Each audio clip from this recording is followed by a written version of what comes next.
This is the Long War. I'm Rob Baer, and joining me once again are my partners in crime, Kenny Boucher and Wyatt Turk. What's up, guys?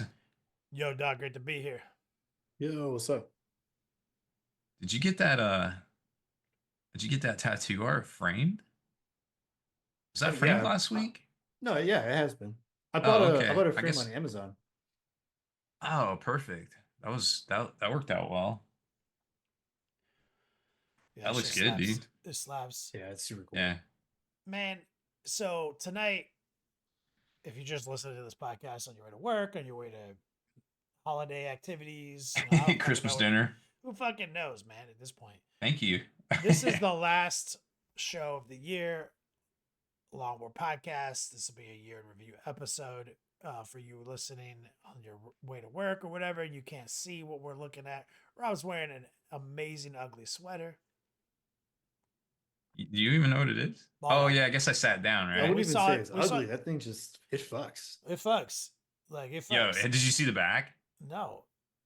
Show the Yeah, check audience the at home. I'm gonna use my words to paint this picture for everyone. check this back out. It's a it's is that Oh it's man, it's oh my Gandalf. god, it's a pixel art version of Gandalf getting ready to say you shall not pass to the Balrog on an ugly sweater. It's black with red flames. It's all pixelated as fuck with all the normal nonsense you'd expect. No, it's the Minas Tirith or the Mines of Moria. Speak for Wait, is him he doing the and bit where he says I have no memory of this place?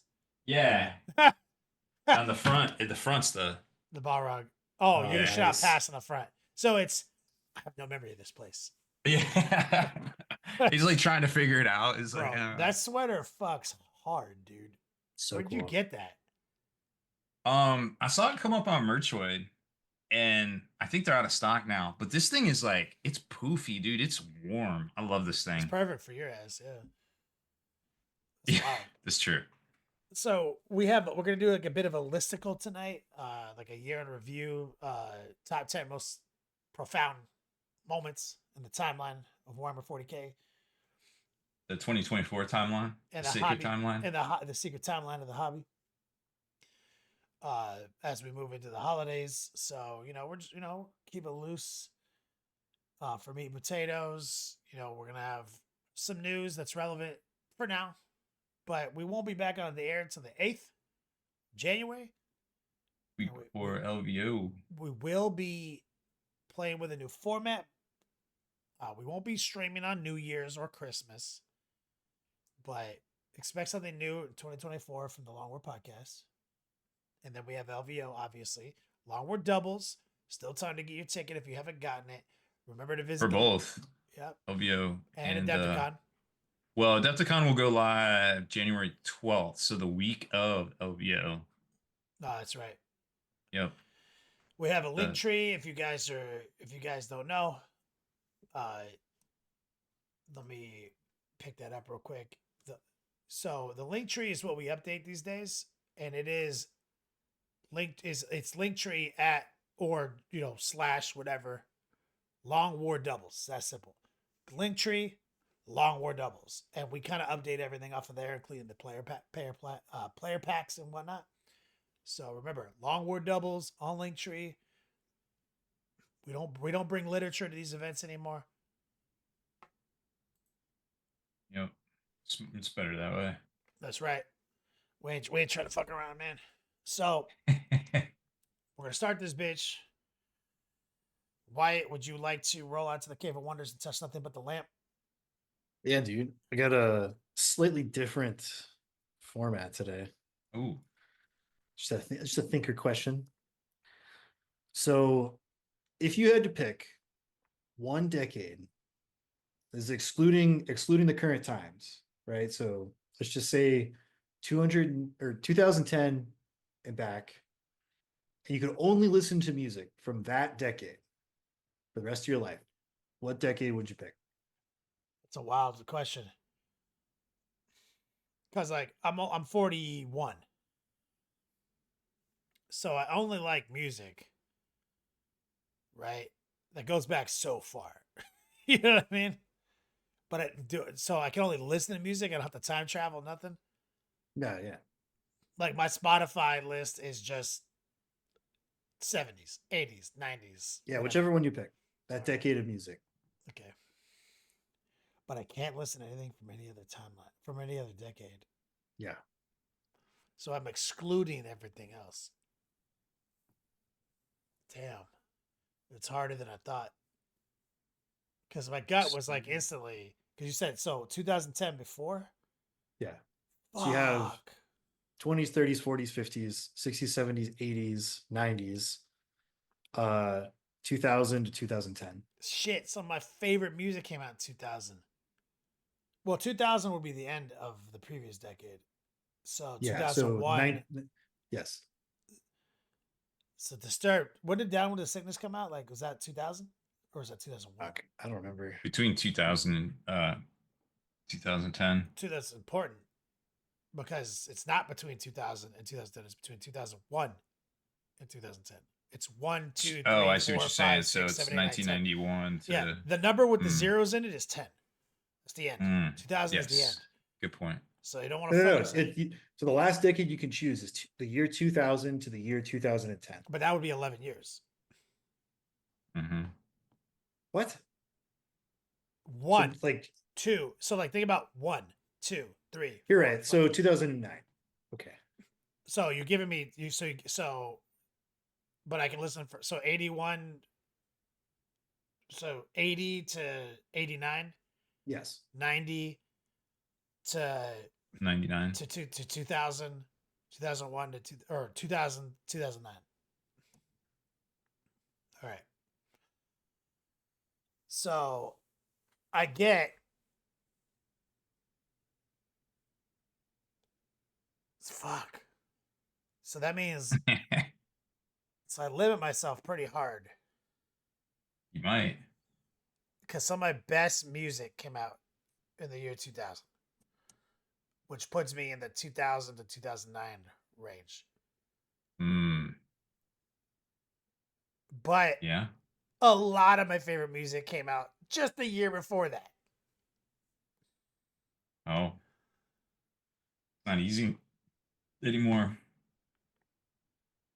Yeah, Sienna's Ogre is like the 90s had the biggest variety. No, 90s is slaps. It's an obvious choice. It's an obvious choice. I'm picking 90s for sure. 90s slaps for all genres.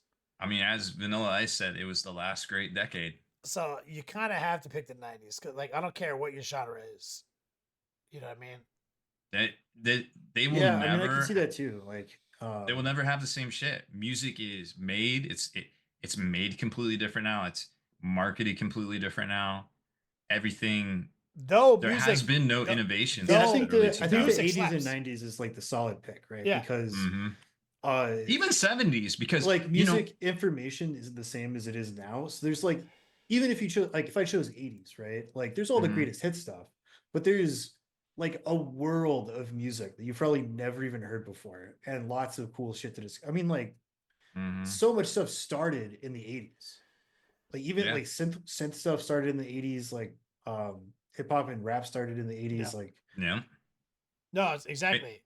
You can't go wrong with 80s, 90s, and it really doesn't come down to like what you love. As like Kara Quinn said, 80s is easy for him. He's the oldest man on the internet, you know. So he said, so he turned 20 in 1980. So for him, I it's mean, like, I would advocate for the 70s even, because there's you're right. a shocking amount of stuff from the talent 70s. talent was different in the 70s, Rob. Like, so like Yeah. when you think of today, access, right? Because we have the internet, right? So we all, so like the fact that we have this podcast is proof that you don't have to be good at stuff. You just have to be consistent to be successful at stuff. Yeah. Right? We're not good at anything. Like, and a lot of people are not good at anything, but they are successful at things because you can cast your net so wide and get an audience. Back in the day when you were just like playing a guitar at the fucking local bar and you had to literally get discovered and there's a room full of like 5 other people who play guitar, it literally was who played the guitar best. Best guitar player wins. Suck my dick.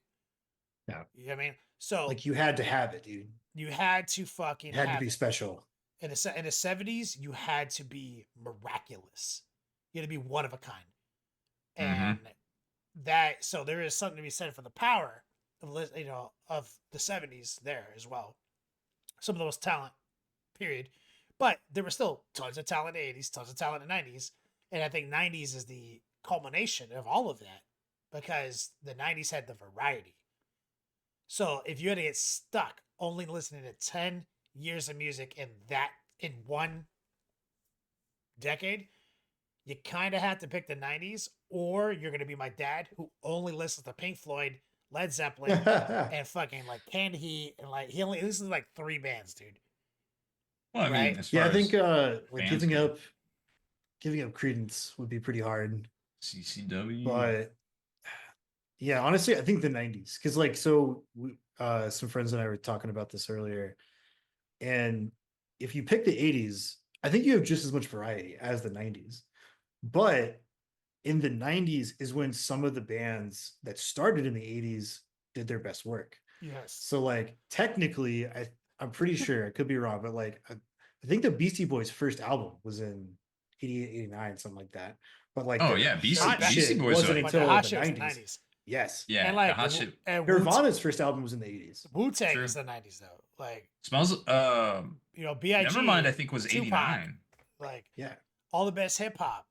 Like, so like you get like the beginnings of like real hardcore mainstream techno. You get real ass fucking alternative rock. You get real ass fucking OG hip hop.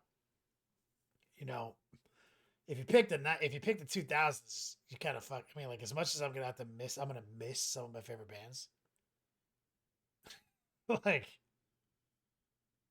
it's the variety, and 80s slaps too, like you said, dude. Like I can get behind a lot of the 80s. I think a shocking amount of stuff from the 70s. You don't remember right, and you think it's the 80s, but it's actually the 70s. 70s. Like that happens to me quite a bit. I'm like, this was the fucking 70s. Yeah. Get out of here. Yeah.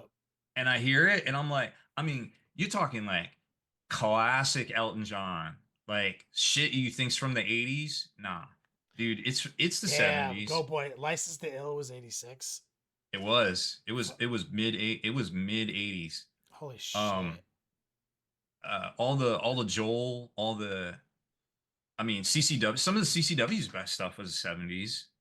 Like, I'm trying to think now. Yeah, I mean, like that's why I thought it was such an interesting question because it sparks so much discussion. Fuck. Because it's The like, 70s is the sleeper decade. You don't like, realize how much dope shit is from the yeah, 70s till you hear it and you look it up Like, and you're like, I- get out of here. I changed my answer.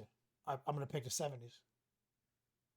I mean, 70s is it's a hard good. choice. The 'Cause I mean, seven. like, I like a lot of Here's the reason. music from all Like, three of those eras. I know I'm gonna Yep. miss something if I pick the 80s or the 90s, and I'm gonna forever curse myself with this fucking would you rather. But if I pick the 70s, there's gonna be a lot of things I'll be like, oh yeah, I love this song. But then there's gonna be all this new shit I've never heard before. Yeah. You know what I'm saying? So it's gonna be like learning music all over again and fucking exploring music all over again. So when I go into Spotify, every song I hear is just a new song.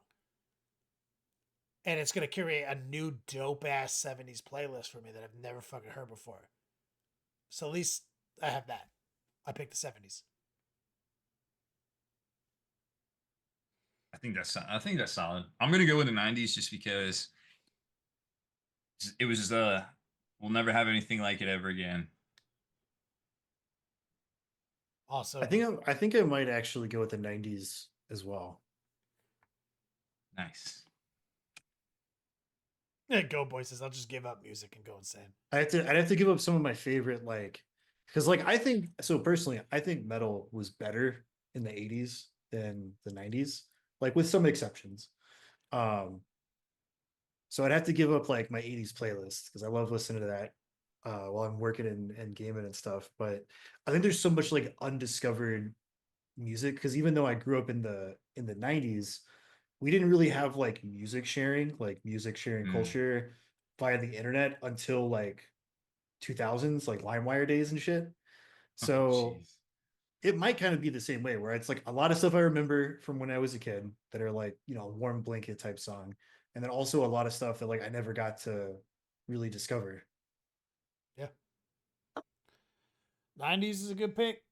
My gut tells me so. 90s, but I'm gonna go off my gut. Go 70s. I don't think it's a bad choice. I'm not going, but definitely no earlier. Like, No, not 60s. no. All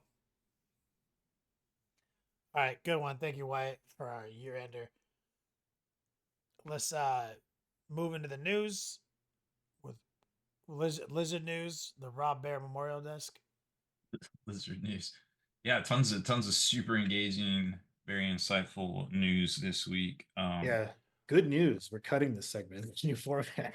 That's right. Well, I mean, a lot of things are probably going to get cut, to be honest. But that's.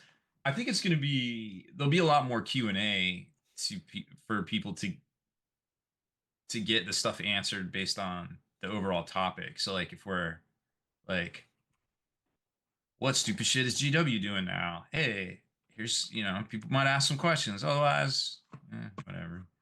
Um, I think that's kind of where we're at. Because I think a lot of folks have specific questions about things, or maybe don't quite understand, or have. I get I see a lot of same questions getting asked over and over. So um, I think that'll be a good thing. Anyways, so the Adepticon preview cart is up right now over at adepticon.org. There's also a downloadable spreadsheet. They have over 1,200 events this year.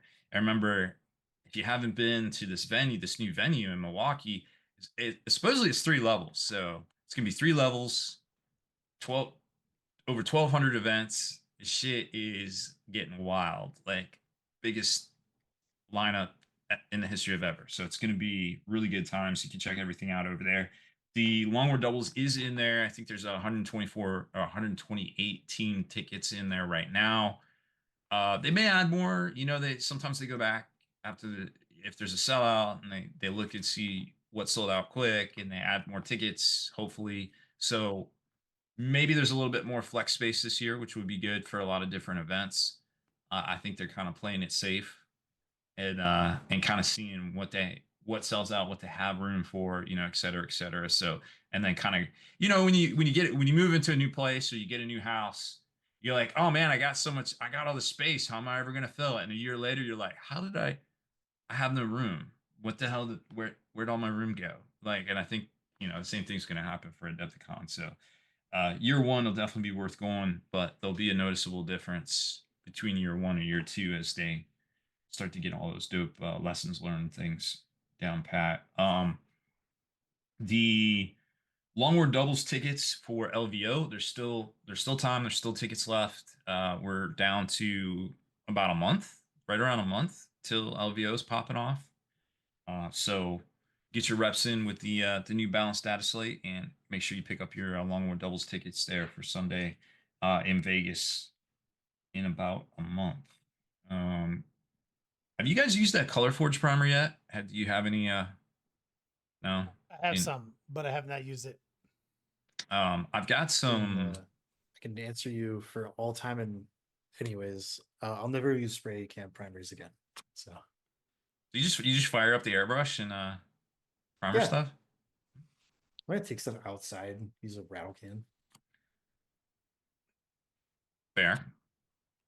Yeah, especially also. I mean, like, I don't very often anymore, though. There's projects I do prefer to do it on, but I've gotten mostly comfortable just sitting here in the Beats Lab. But Just hitting it. rattle can primer does slap for certain projects, for sure. Yeah, I mean, I guess I kind of prefer it if the conditions are right to use it. I guess, and I have a bunch of Shatterpoint terrain that's all I did was take 3 different for sure rattle cans and just hit it from then different angles and and then upside down for the shadows, cutbacks and stuff. And dude, I was done in like I think it took longer for the colors to dry than actual time, painting it, which was great. So I love that shit. So Color Forge, they were originally a overseas thing in England. They have a lot of color matches with Citadel primers. So like if you're looking for a specific Citadel color, they got that. Um, they're bigger size for less money, and then GW stuff, which is great. Save you some cash. They're available in America now. They're distributed out of Arizona. I'll let you figure out who's distributing them. And the the big thing about them is they came in about a month ago and went right out. They did very well, from what I understand. Now there's 6 more colors available. This as of last Friday. Pretty decent amount, out there. I think we're looking at 18 cans, 18 different varieties. So, keep that in mind. You'll probably see them at a lot of stores that stock Monument Hobbies paints and sprays as well. They have their own sprays too, which are pretty much the same size cans and stuff. I wonder why that is. Huh. Um, so keep an eye out for those if you had been wanting to try them out, but you couldn't get them in from overseas, because that's a whole thing. Can't put those in the planes. They don't like that. So those are all coming out. And I did want to mention that if you're in the Old World or Necromunda, there are releases. The first releases out of the gate in 2025 are going to be Empire Old World and some of the Necromunda squat stuff. They were sent out to stores on Sunday. Stores didn't know what the heck to do with the spreadsheets. The orders were due on Tuesday, which means that if stores didn't get a heads up email or call from their rep, probably didn't order it or know to order it, which means you might have a hard time finding this stuff if it tickles your hobby pickle. So that being said, you might have to order it online or get it from GW for full price, but all that stuff will be hitting store shelves on January 11th. And PS, more Grotman's detachments. And AOS Balance War Scroll today, which I know we all play AOS on this podcast, so Fuck yeah, we do. I'm not gonna get into a lot of the nitty gritty, but I think it was a good one. I think it was definitely needed. But the one thing that I do like about the AOS updates over 40k is not only do they have the red and green if something changed, but they also have how much it changed, positive or negative, right on the points. That's highly War convenient. Scrolls. Now 40k, they just started doing the color coding and the I up love and how down GW arrows. already does the thing that is the most optimized on the lesser of the two brands. And it's always been like that. Yeah. It's been like that since like 2018. They had the app and shit first, man. They had all that shit. They had the good app. And it was free. You could use it on their site. And if you use them Battle Scribe, you might be 10 points over. It was great. It's fine. No big deal. That was on you though. Fucking ridiculous. Yeah, so tons of news heading into the holidays. Whee! Well, it's that time of year. It was exciting. We're gonna go off the air for a couple of weeks. Nothing will happen. Everything will be fine. We'll come back. Oh, there will be previews on Christmas. I don't believe you. Nah. Might even be Merry Slaneshmas. I don't know. Who knows? Maybe we'll get some Emperor's Children. We're gonna come back and be like 5 new Primarchs. Dude, it's gonna be preposterous. All at once. Yeah. Just giving each other handjobs. OTPHJs. OTPHJs, yeah, all day, every day. Just in the previews. I would pay to see that. Not gonna happen. Fucking. Yeah, well, we're gonna jump into our listicle then after this quick commercial break. So hang on. Let's hear from our sponsors, and then let's talk about some other shit.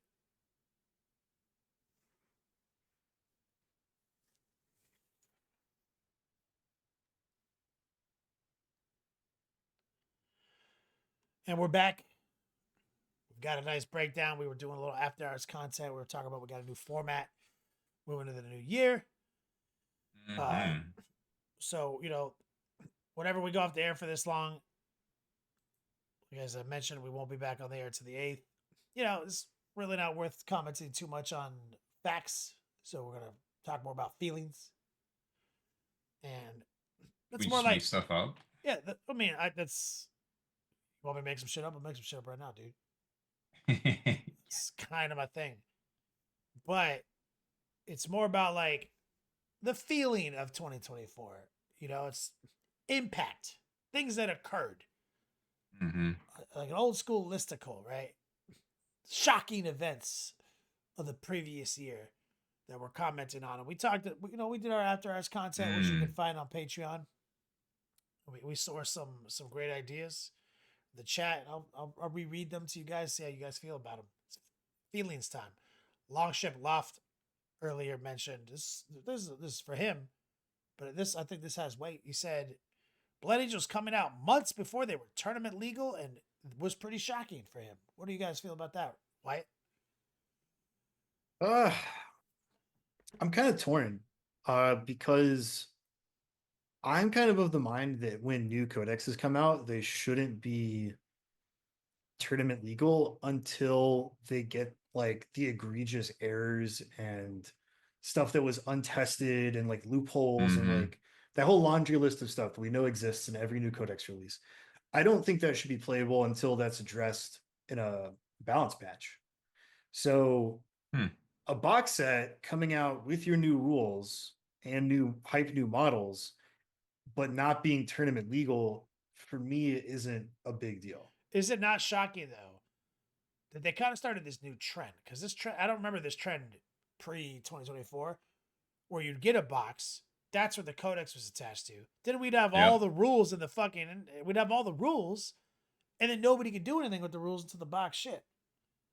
Like that was kind of a shocking turn of events. That part, not the because you're right. Like every codex needs an FAQ the first day, but like, wasn't that like kind of a trend that started this year? I think so. Yeah. I mean, That like they've done it before, but the Hmm. whole like not being not being in the app for a tournament stuff is new only because of the app and like because good Games point. Workshop has stepped in and has more like So normally you fingers in the wouldn't even pies really of notice. tournaments. You know, but pre-app. So the app Yeah. is really the culprit because now you have a new convenience you're not used to, Hmm. giving you access to things that you shouldn't have as you're waiting for ship dates. So the real new trend is that the new access. Interesting. I Yeah, could see that. I would say Yeah. that was very frustrating. I lament the subject with my man Longship Loft, but like it was good insight, Wyatt. It's good insight. It's not a trend that I find fun, but mainly because I'm a fanatic. And on the same subject, guys, this is what I wrote down kind of at the last second. This is from Andre uh, Strack, freelance ASP.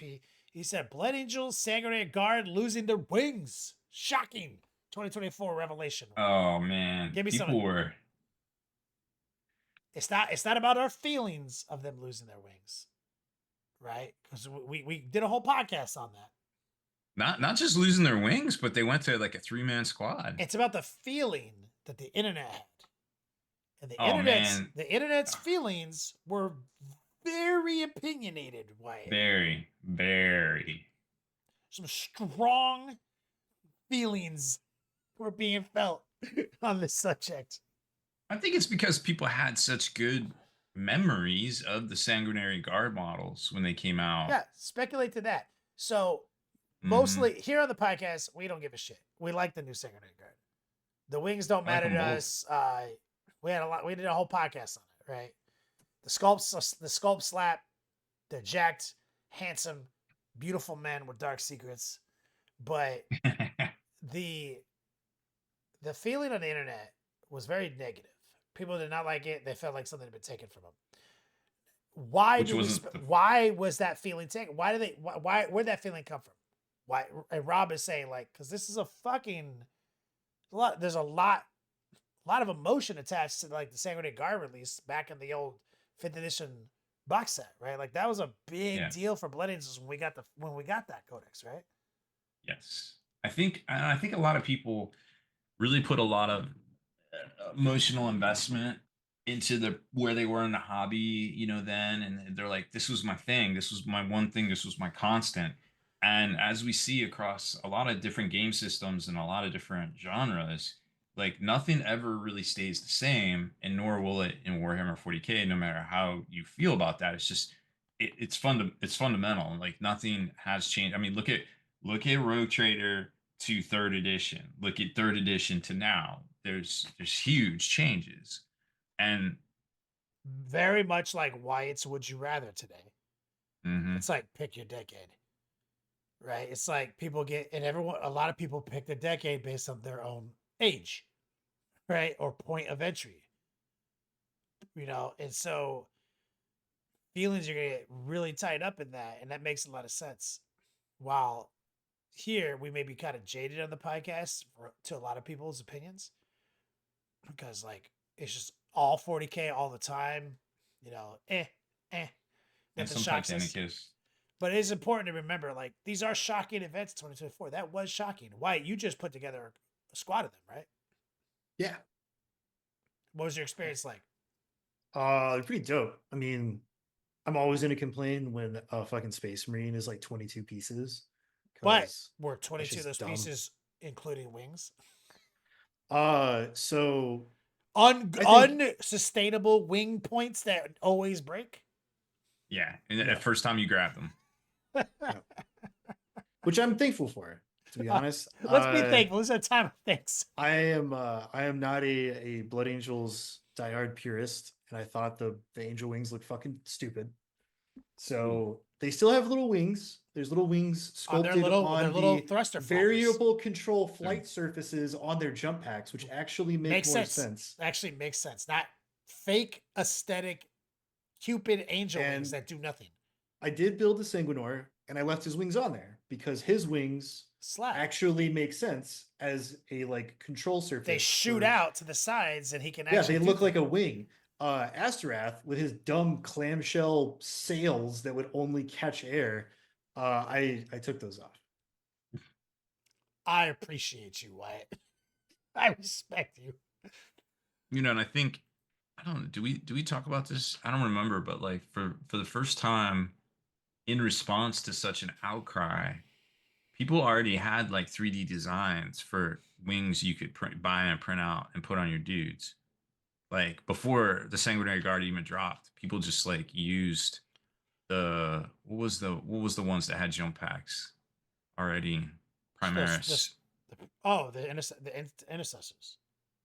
There was some. Wait, no, you're talking Jump about pack. the scepters. Or the no, it was scepters? Dante. Yeah, they used Dante because I think it was very similar. So I it don't was know. already. There was a lot of converting going on in the OGs, and as Scott Fraser says, it's a nostalgia thing. Folks fell in love with those Sacred Guard models, Mhm. and they were bitter with the update. Well said, Scott Fraser. Yep. Like that's it. Yeah. Yeah. You're allowed to feel your feelings. Yeah. Doesn't hurt Yeah. anyone. So let's change gears slightly in this events list. Let's move to something Kara Quinn said. He said he was surprised that GW actually stuck to the balanced data sheets and point updates. What do you? Oh, like Yeah. The data consistency? MFM. Yeah, talk on that. Why, Mm. Rob? Rob, you mentioned like they didn't actually stick to it, but then they did stick to it. Well, yeah. They said it would be every quarter, but then it ended up not being every quarter, right? But then they did the new thing they said. But yeah, but then from June till now, it's been technically we only had 2 months between the last updates because they put it out at the end of September. In toto, how many updates? So September to September, and then so 1 year plus 1 quarter, so 5 quarters. That's $1.25. Yeah.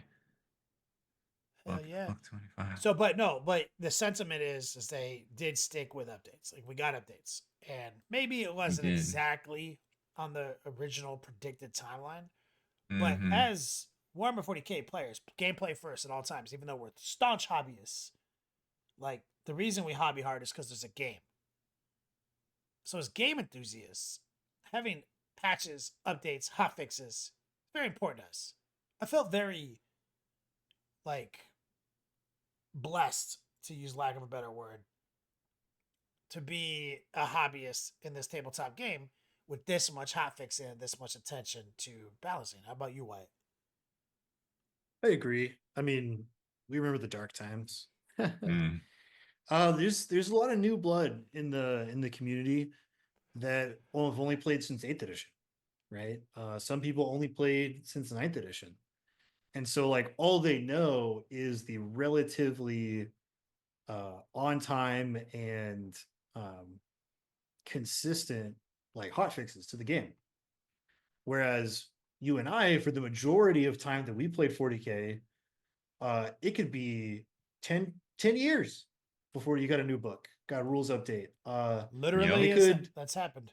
They could release an errata and not tell anybody, and it would just be hidden in the bowels of their website on a document for years before anybody saw it. Yeah.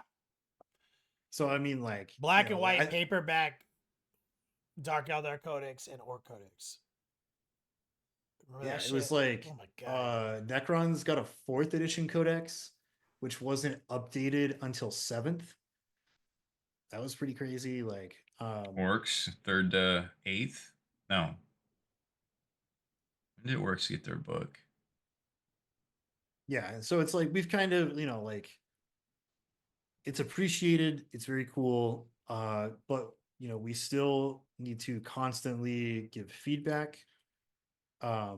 Be constructive in your feedback. Don't just be like, hey asshole, fix this. We've kind of had to drag James Workshop like kicking and screaming into the modern game industry, and it's getting better all the time. So we try to stay positive, but also levy criticism where warranted. Facts. And it's been great for that. Let's switch gears a little bit. Ryan Lopez had a couple good ones. Let's move outside the game itself. Let's talk about the critical success that was Space Marine 2. Yeah, like, man, I'm honestly surprised it didn't win anything at the Game Awards. I thought for sure that it was like, I mean, it came out and you and I we know about this. Like, as 40k nerds, we've been finger on the pulse of this for a while, but this game came out and was like an overnight phenomenon. Box office like smash. Swept the world, where you had people from top tier YouTube game channels Googling fucking lore channels to know more. Yeah, I mean, like, you have like famous public figures like pro athletes. You had like stand-up comedians like Shane Gillis be like, so I found this Warhammer game. This shit fucks. Like, they're joking about it, but like people who had never even heard of it were like, I have to play this just by word of mouth, the grapevine. And the game itself was honestly like dang near perfect. Like, they understood the assignment. It was a home run. No complaints. Yep. Yeah, box office smash, dude. In the same level, on the same vein, we also had very recently, going backwards in time, Amazon picking up the 40k property, like the whole Henry Cavill like kind of like drama seems to have been settled upon. Yeah, so we have the first Warhammer media sent out to the public on arguably like one of, if not the largest, like streaming media platforms in this secret level show. And it was also really good, right? Because like I've seen every episode of Secret Level because I wanted to make sure I watched them all before the podcast. And while all of them are, as a like technical feat, very well made, a lot of these episodes were simply lame, like not entertaining, not cool, they didn't have the wow factor, right? But so that could have happened with the Warhammer episode of the show. Like, we could have had something that everybody was like, that fucking sucked, dude. But the episode was phenomenal. It's outstanding. Like, they understood the assignment. Again, like, they got it. Like, it's perfect. No notes. 15 minutes of holy shit. Yeah. It's been You know, crazy. Some wow moments now. well, As, I think yeah, I don't want to cut you off, but I do want to make a point. The In the same week, I was watching National TV Network. Well, it was Amazon. Watching football, NFL football. I see commercial for Secret Level, of course, which contained 40k. So like, wow.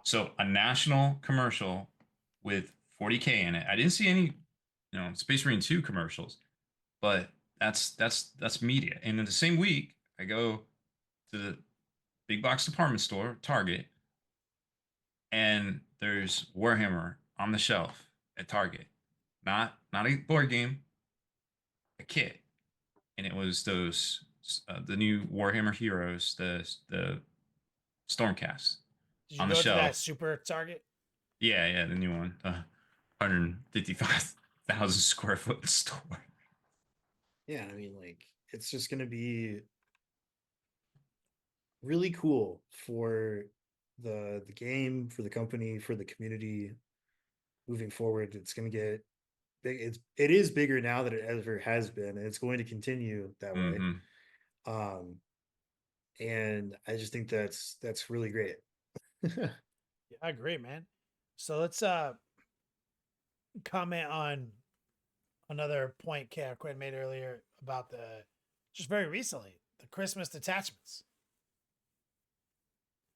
You know, that's Groundless stuff.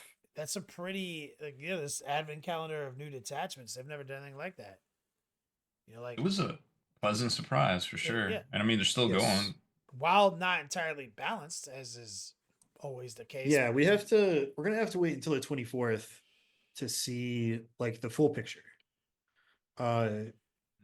And one of the things that we said in the pre-show was this is a great idea. Because Games Mm-hmm. Workshop does have good ideas from time to time. They do. However, they tend to like fumble on the 5 yard line, right? They tend to be kind of feckless in their execution of these ideas.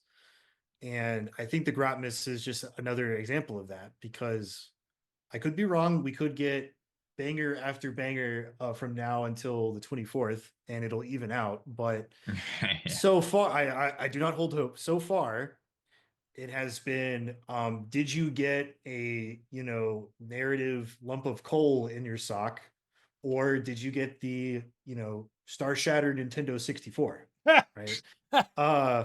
So like what kind of Christmas are you gonna have? And so like I have like a feeling like a gluten-free gut check, as Mhm. Rob would say, that ultimately this is going to end up being resented because if you weren't that kid that got the N64, you're gonna not feel so great about this holiday.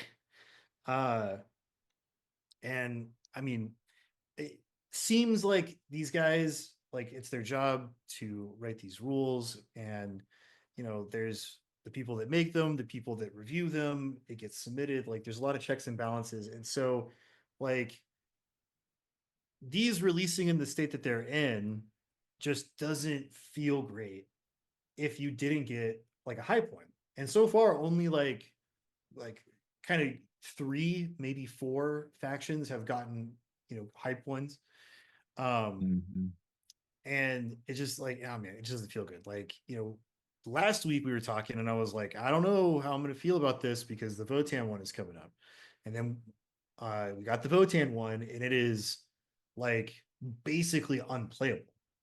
Like it's not even like a fun, quirky narrative one, kind of like the Death Guard one or the Space Marine one. Svotan one is just like insultingly bad. And so there's been discussion like, oh, well, maybe these will function better when their codex comes out because these are going to remain in play even after a new codex drops if you are still in the index time. Yeah. And it's like, well, say something. Tell us, like designer commentary, something like because right now this is just flat out like doo-doo dog water. It's so bad. Mm. Nonsense. Let's run back to possibly the biggest shocker of the year, which set the internet ablaze, easily destroying all other previous like hot buzz Reddit posts and stuff. Female custodies. Mm. There are and always have been female Yep. custodies. Yep. Is the line. Set the world ablaze in our hobby space. Man. That was I don't want to be too mean about this. right. I mean, like, I do, but I mean, I don't like we- actually want to be too mean about it. we said a lot, right? Like, the issue right now is the world. We mentioned this, right? Like, no one right now in with the current era, like right now, this moment, like if we can't have gentlemanly discourse, like nobody on the internet was allowed to. That was so evident during this era, because like somebody says, "I hate female custodies. GW is pandering and blah blah blah." Then the only response is you're an incel, right? So it became this giant shitstorm of like incels and who aren't incels realistically, you know what I mean, and fucking pandering like virtue signalers, which they're not pandering virtue signalers. It's just two people who have different opinions, disallowed from gentlemanly discourse, because you can't say something like, hey, like I really love the narrative and this is a concerning turn in the narrative because it kind of concerns me as a fan of the narrative that they would just quite clearly switch something to just pander to somebody else's feelings. Well, see, so the whole then thing is like, that I could respond to that saying like, oh, like that is a valid opinion, but the way I look at it is, who cares? You know what I mean? Like no one was allowed to say anything like that. well, my rebuttal to that, Kenny, is that like that's not even a valid opinion because the lore has never been ironclad, right? Just like what Rob said, like 10 minutes ago. Like, look at Rogue Trader, first edition, second edition, third edition till now. There's never been a period of time in the existence of Warhammer that the holy lore, the unassailable, untouchable, unchangeable lore has ever actually been that way. And so like when the creators of the game come out and they're like, we just kind of want to have female custodies, and people lose their mind about it and they cite like that goes against the lore. And it's like, the lore doesn't mean anything, dude. It's never been like established that they have. Spoiler alert, nothing is canon. It's all made up. Yeah. It's all all made up. It's all made up. Exactly. But conversely, like like you're playing into my point. It's like, could I not say, I understand everything you're saying, Wyatt. I do. That makes perfect sense. And I accept everything you're saying. What I'm saying is, as a diehard fan of this hobby, I am concerned that the controllers of the IP are making these decisions solely for a set of reasons and motivations that are possibly not in the best interest of storytelling in general. Oh, for sure. If you said it exactly like that, 100%, dude. See, and then I could be like, I disagree, and we could, still be friends. Exactly. And that's what that illustrated to me. No gentlemanly discourse is allowed to take place in the modern era, so we can never have that fucking conversation. And it was never more evident than the female custodies. Like, it's like, no one's allowed to have a fucking opinion. We're all fucking Nazis and fucking cucks. Like, you know what I mean? It's like, it's like, bro, okay, cool. Like, I think that's never been more evident when it comes to the Warhammer hobby than the female custodies. Like, and I saw it in the unfortunate comments on my own Facebook page, but also, across the internet in general. It was a little cringy to read. It really was. It was hella cringy. And that, I think that's like the crux of my point is like, if it upsets you to the point where you have to take time out of your day to write these multi-paragraph long cringy posts on social media, like, man, maybe like just chill out. That's like, and our final point. We did a podcast on it. It was, and it's like, all joking aside, our final conclusion. This is why it was so shocking. We had multiple episodes about it, and the final conclusion was like, guys, it is not a healthy mental state to be in if your personal identity is associated with a made-up IP that somebody else controls, whether it's Star Wars, Star Trek, fucking Lord of the Rings, or whatever the fuck it is, dude. You can't. Your happiness and sadness and personal identity cannot be tied to that. and also simultaneously be healthy. And so It's a really succinct way to put it. we And need to, I mean, we need I'll to take say a this, step back dude, from it. like, we just talked about all this, like Space Marine 2, Secret Level, this new Amazon thing. So if, you know, maybe you already turned off the podcast because I upset you too much, but if you're still listening and you're one of those people who this really, really upset you, I'm sorry that it upset you. I'm making jokes at your expense, and it's all in good fun.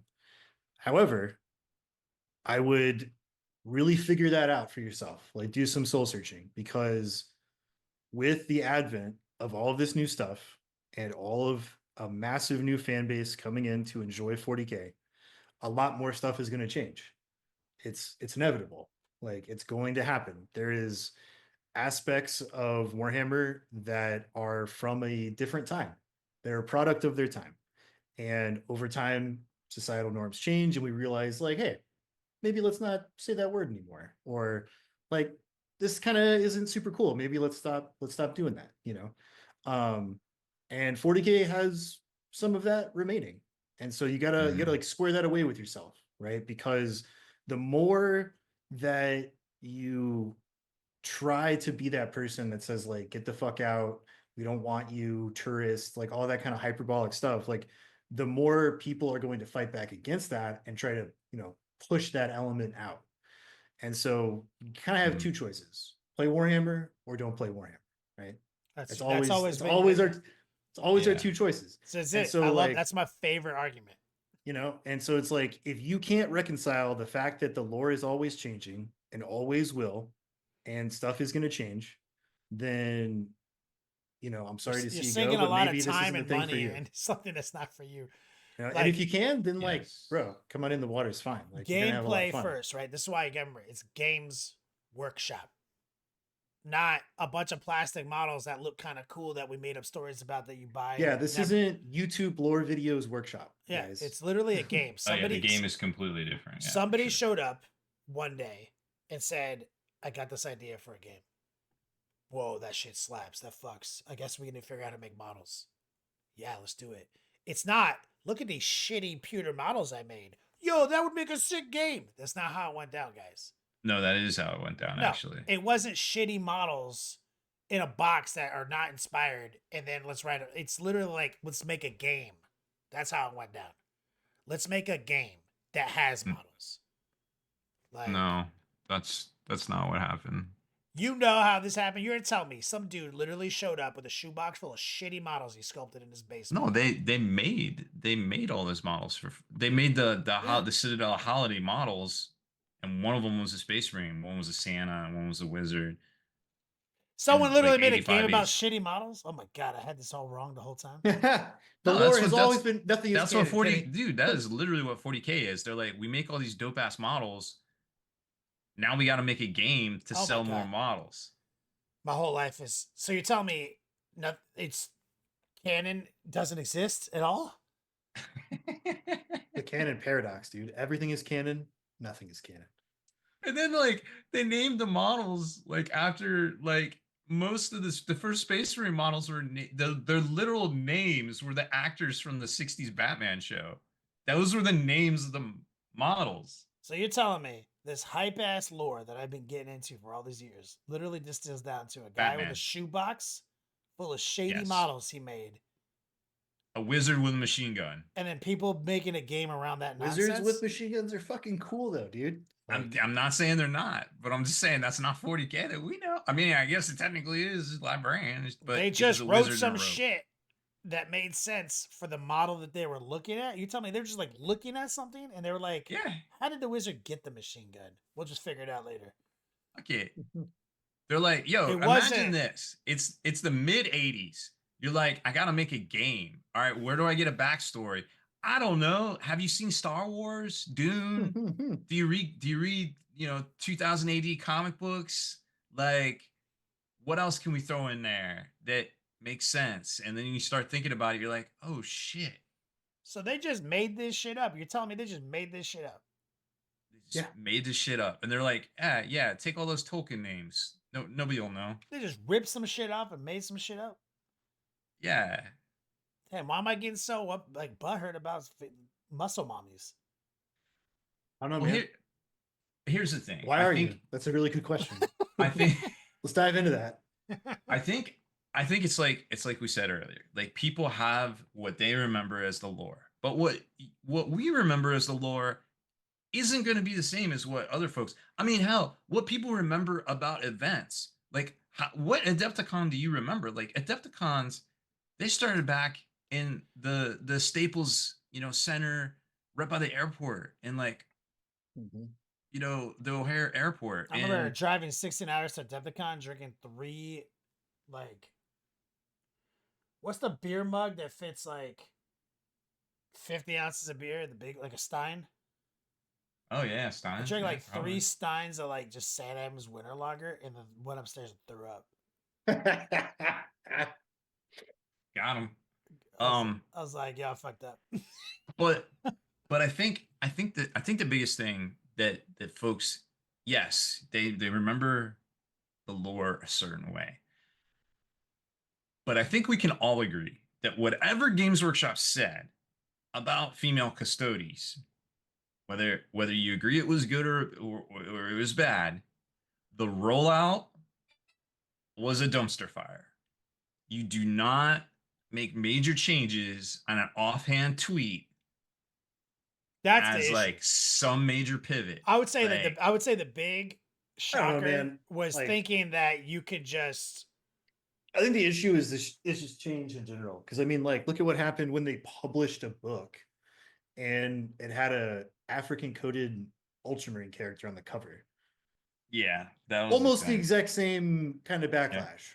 So Or the kid, which or the is kid why books. which is why we're so hostile toward it, right? Like us, we're so like against these people having this like, you can't change my lore. It's because like historically the guys who say you can't change my lore are super racist motherfuckers. Like that's like why yeah, I mean, like, that's what is we everybody against it that person? No. But that's there's a what, lot of correlation, dude. Like, you can't to deny Rob's that. point. To Rob's point, it's like what we remember. What I remember is every time they tried to make a change, all these people fucking ruined it. So I'm a little hypersensitive to people being hypersensitive about change. You know what I'm saying? So like, you're right. Everyone needs to take a step back. Maybe 2025 can be the year gentlemanly discourse, moving into fucking I this hobby mean, space. I've been a firm believer in we should all carry flintlock pistols.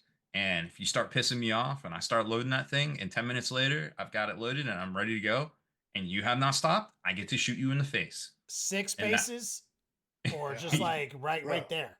right there, just This might be the kablam. best idea you've ever had, Rob. We need to That bring is back a dueling. sick idea. Bring Like back if you cannot realize that I'm you loading my flintlock pistol for 2.5 minutes. and Yeah. and I'm upset, and you have the chance to power down and back off, and you Is it like the cannot. ultimate form of the wrap it up box? Yeah, I think so. Also on the same token, okay, which I love that vein you're in, Rob. Let's bring back Pieces of 8. Sure. Ooh, yeah. That's the ultimate because Pieces of 8 is us wearing like on a medallion, on a necklace. Like you can blockchain. see my piece of 8. You got your piece of 8. We all got flintlocks. And Yep. side effect, you learn math with Pieces of 8. Fractions. Yep. You get to learn. Yeah, fractions. Fractions are wild. Economy, math work? fractions, and threat assessment.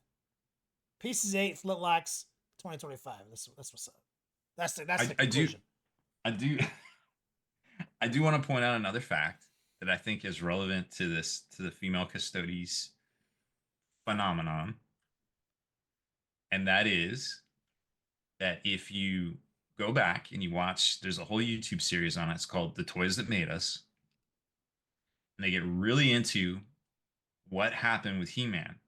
Oh, She-Ra? She-Ra. And I didn't think it was true at the time. And as I'm watching the show, I'm like, oh shit, yeah, my sister did get She-Ra. And I suddenly didn't want to play with He-Mans anymore. And then, well, it was right about 84, it was right about the time Transformers were popping. And I got me some Transformers, and that was it. So I think they made a lot of good points, is that He-Man had the power. And when He-Man wasn't the only one with the power, aka She-Ra got the power, the franchise died. Literally died. The end. Now, yeah, I mean they've come out and you can find some He-Mans in the stores now, and they got the couple different miniatures games slash board games that people have licensed, and the miniatures look great. But that being said, one of my buddies is painting up a bunch of those miniatures, and he keeps showing, he shares them in Facebook, and I'm like, oh, that was one of my favorites. I remember that one. I remember that one. And then he started showing me some that I didn't recognize, and they kind of look vague. I was like, I can't remember that one. He was like, oh, it was a She-Ra one, and I was like, yeah. I didn't, I didn't play with He-Man when the So She-Ras you came out. basically were like, damn, I'm one of those fucking incels. I mean, So it's like culturally observable. So yeah, go back, watch Toys and Mater's He-Man edition to get more insight on the but that being said, muscle mommy hate syndrome.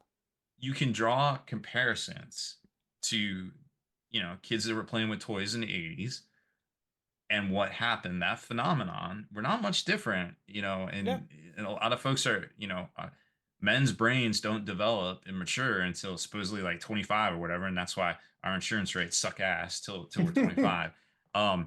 So it's all, and after you hit 25, y'all, it's all downhill. In case you don't know, I don't know how many people sub 25 are listening to this podcast, but it's all true. I'm 30 now, so I can tell you this is the truth. But drawing comparisons to the whole femstoties, muscle mommies, Games Workshop hasn't gone full She-Ra. Can we say that? Gone full She-Ra? Damn, Um, that's a good term.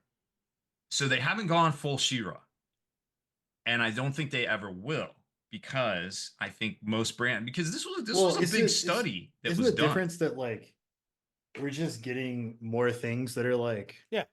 kind of like an equality sort of deal. Mhm.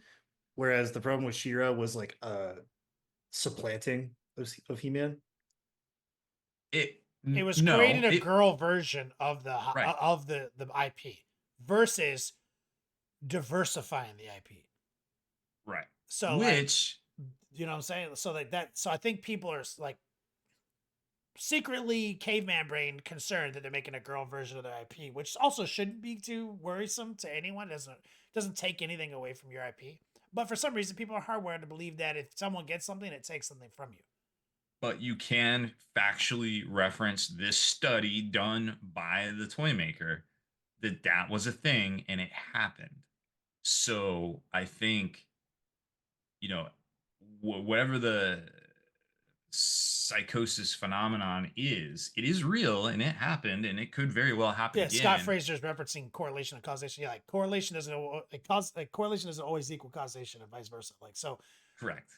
It's based on like just like observable phenomenons that have almost no explanation. Like it's crazy. Like it's wild. 2024, it was okay. It was mostly okay. It was okay. There's some wild ass moments. You know, Toilet dice incident. Yeah, we had some stuff, man. Oh, the toilet dice, yeah. But that's kind of an old story, basically. But I don't know. I enjoyed my 2024. It was okay in this hobby. There's some highs, there's some lows, but it never got too low, never got too high. Yeah. Yeah. Here's the 2020 here's 2025, new format, new dish, new edition maybe coming out. Like we got all sorts of things to look forward to, guys. New edition. That's a fun thing about this hobby.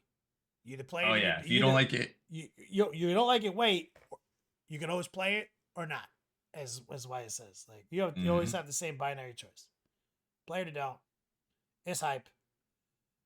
We'll see you guys at LVO. We'll see you guys at Adepticon. Yep.